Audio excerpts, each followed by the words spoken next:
It's day 2 of our pilgrimage and we're in Burgos, and fortunately the weather's a lot cooler than yesterday, so it's perfect conditions for exploring some of the many architectural jewels of this key stage of the Camino, none of which is more spectacular than the cathedral you can see behind me. So let's get off and take a look.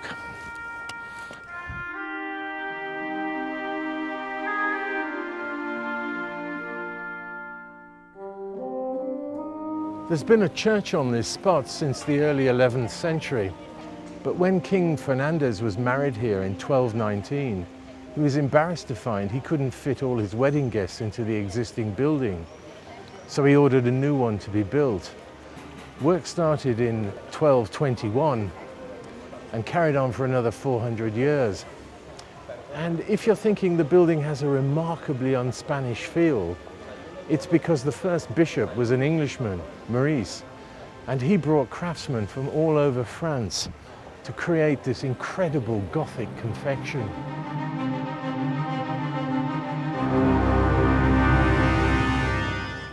Well, we can't leave Burgos without paying our respects to its most famous son, El Cid, better known to us, of course, as Charlton Heston.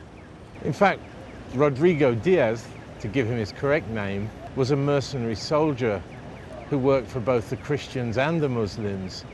He led the Muslims to victory in Logroño and then changed sides and led the Christians to victory in Valencia.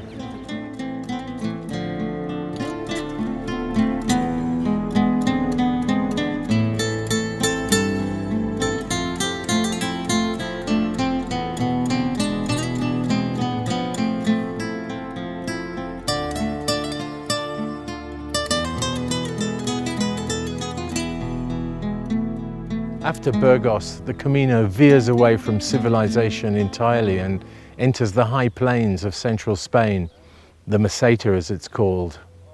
For me, this was one of the most inspirational parts of the walk. And the only sound is that of your own breathing, the insects, the birds in the trees, and the wind blowing through the cornfields. These shell signs are the universal signs for the Camino path that walkers follow all the way to Santiago. Buen camino! Upon leaving the Meseta, we gave a lift to a limping pilgrim so that she could catch up with her friends. I enjoyed every day, up in the Pyrenees and then the fields and the flowers. I think the most beautiful thing is and the people you meet. I think it's one from all over the world. It turned out that Ilda was suffering from the same injury that had afflicted me, that of a swollen ankle, showing just how demanding the Camino can be. First day we met in Roncisvalle, well, in Saint-Jean-Pied-de-Port, another Italian man who was going by himself, and we went together. We are always together. I had the same experience. I met people from all over the world. I found that quite a surprise. But my favorite person was an Italian man that I met who was 70 years old. He told me that his wife had died a few years previously, so he decided to come on the Camino to find a new wife. After a coffee, we left Ilda to recover, and I went off to explore one of my favorite churches. In the same year that King Harold lost the Battle of Hastings, this incredible church was being built here in Framista. I just love the beautiful simplicity of it. It's just the most exquisite little place. Very simple, very classical, a complete contrast to the kind of over-the-top splendor of the cathedral at Burgos where we started today.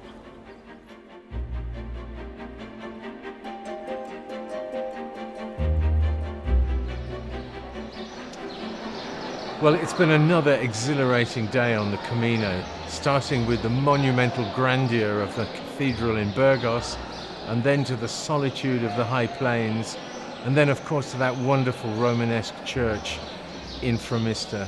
Now we're in the Parador in Leon, where, as you can hear, there's a wedding party going on below. Tomorrow we're going to explore this wonderful city, and then it's Santiago or bust.